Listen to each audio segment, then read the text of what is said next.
Hoy nos metemos de lleno en una historia muy personal, una de esas que te calan hondo. Es una historia de desesperación, de sacrificio, ambientada en un lugar donde la pobreza y, créanlo o no, lo sobrenatural chocan de la forma más terrible que se puedan imaginar. Se trata de una elección imposible y de cómo sus consecuencias te persiguen para toda la vida.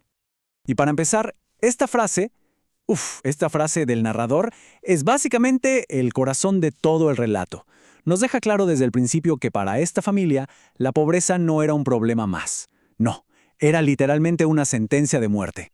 Bueno, para entender todo, tenemos que viajar a un rancho llamado Bella Vista, en Veracruz. Un lugar que, como vamos a ver, esconde una oscuridad tremenda debajo de una fachada que parece hermosa. Es que Bellavista es un lugar con dos caras. De día, pues, es un paraíso. Vegetación por todos lados, árboles impresionantes, pero cuando cae la noche, ese mismo paisaje se transforma por completo. El narrador cuenta que el sonido de las hojas deja de ser normal, se convierte en susurros, en lamentos, como si algo estuviera ahí, acechando. Y en este ambiente vive una familia con 8 hermanos. ¡8! Imagínense nomás la lucha diaria del padre para llevar comida a la mesa, para alimentar a tantas bocas en una pobreza que aplasta. La presión era, bueno, inmensa.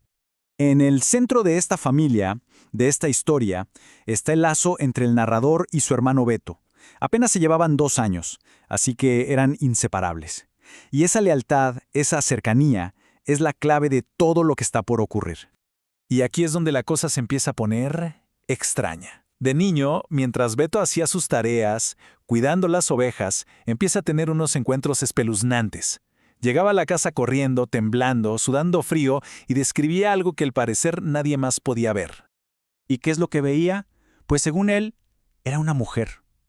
Una figura completamente desnuda, que no caminaba, no, levitaba entre los árboles del campo. Ya de por sí, la imagen es súper inquietante, pero esperen, que la descripción apenas empieza.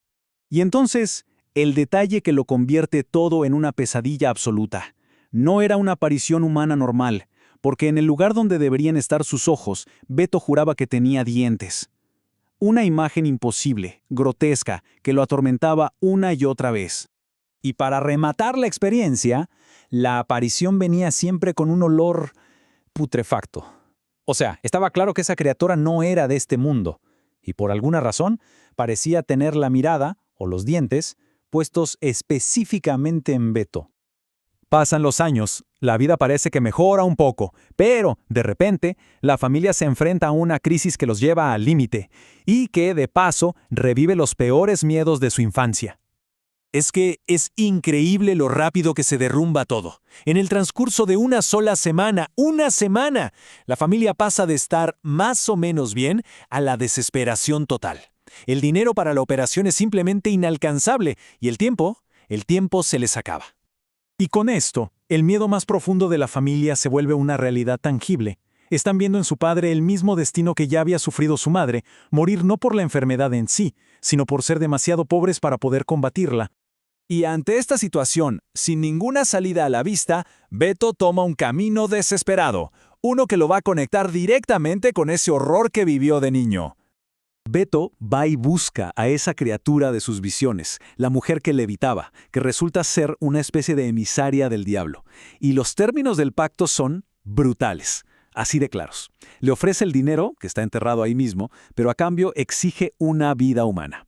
Y la amenaza es directa. Si no cumple, el precio lo pagará uno de sus propios hermanos. Esta frase del narrador lo resume absolutamente todo. A pesar del terror que sentía, de lo monstruoso que era el pacto, el amor de Beto por su padre fue mucho más fuerte que su miedo. Así que tomó el dinero y con eso selló su destino para siempre. Ahora Beto tenía una deuda que pagar. Una deuda horrible. Y para saldarla, tuvo que cruzar una línea de la que ya no hay vuelta atrás. Pero a ver, ¿cómo cumples algo así? ¿Cómo consigues un sacrificio humano sin tener que elegir tú mismo a la víctima? Su solución fue buscar a la gente que, pues, se dedicaba a eso. El cartel que acababa de llegar a Bellavista. Fue y les pidió trabajo. Y así, de la noche a la mañana, Beto se ofrece para ser un sicario, un asesino a sueldo. Con esta decisión, no solo está cumpliendo su pacto con el diablo, sino que se está metiendo en otro mundo, uno del que quizás tampoco pueda salir jamás. Su primera misión fue asesinar al dueño de una tienda, y el relato destaca algo muy fuerte. Lo hizo con lágrimas en los ojos, diciéndole a su víctima que él no quería hacer eso. Este acto, que cumplió con el pacto diabólico, le costó una parte de su alma. El padre de Beto se salvó. La deuda con el diablo estaba saldada. Pero Beto estaba a punto de descubrir que solo había cambiado una deuda por otra. Y esta nueva era mucho más difícil de pagar. Beto pensó que con el trabajo hecho ya podía irse. Pero claro, el cartel no funciona así.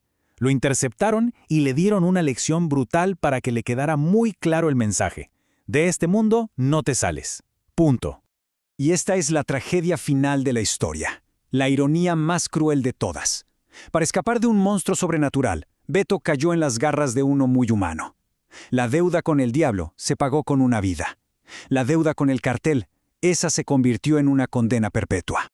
Y así llegamos a la conclusión, a ver las consecuencias a largo plazo de esa única decisión desesperada que tomó Beto para salvar a los suyos.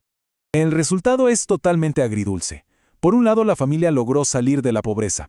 Viven bien en la ciudad, el padre está sano, pero Beto se quedó atrás, atrapado para siempre en esa vida. Su hermano lo describe como alguien vacío, hueco, sin ese brillo en los ojos que alguna vez tuvo. El bienestar de su familia fue comprado, literalmente, al costo de su propia alma. La historia está llena de cosas aterradoras, ¿no? Una mujer con dientes en los ojos, un pacto con el diablo. Pero al final te obliga a hacerte una pregunta. ¿Cuál es el verdadero monstruo aquí? ¿El diablo o la desesperación que puede empujar a una buena persona a tomar decisiones que nadie debería tener que tomar?